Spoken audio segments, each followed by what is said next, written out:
that having been said, I want to quickly, because I've got about 3 minutes, given all the other things we're going to do before 9:30.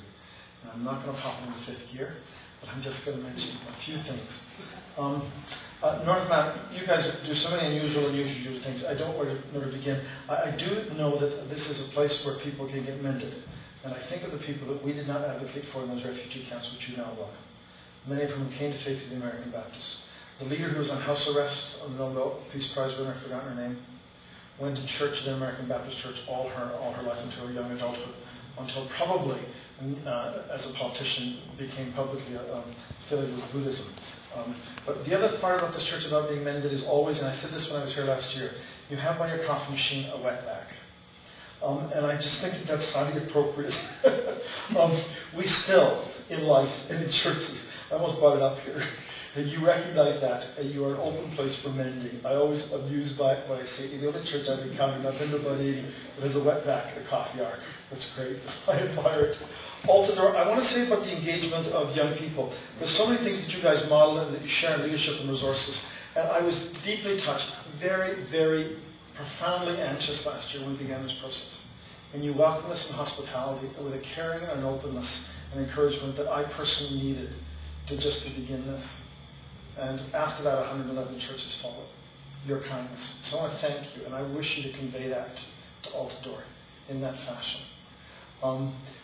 I also want to say that in the retention of youth, once you deconstruct the whole network of how we deal with youth, whether it's, and for good reasons, there need to be a reconfiguration of Ascent and BL and all that kind of stuff, but we're now looking at Children and Families Ministries, an association with Rocky Mountain College. The fact that Ryan has been in his position now 2 years, urban camping, the fact is that 7 out of our 8 camps are in great financial difficulty in terms of capital expenditures. We have allowed to atrophy some incredible and difficult things. Next. So we're working on those kinds of things. It takes a long time to reconstruct, but we are full force, full-blown trying to do that, attempting to do that.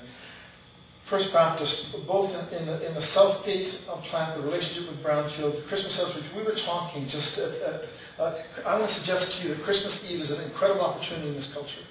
And that if you're not very absolutely ruthlessly intentional on Christmas Eve, there is something profoundly missing. You must call me if you need convincing about this matter. It first had 900 people in church on Sunday. And on Christmas Eve last year. When kids used to do that, we had about 340 people the last time. The last Christmas Eve service, I was there. And then we added the number of people who were regularly in attendance. And we added that, and that we consider to be our community. That's how we did our count. And I encourage you to do multiple Christmas Eve services because people long. There's 729,000 people call themselves Baptists in the country. And there are hundreds of thousands more who are simply trying to find a home. And Christmas Eve is a marker for that. And I encourage and challenge you. Thank you first for that brochure. It's a beautiful brochure.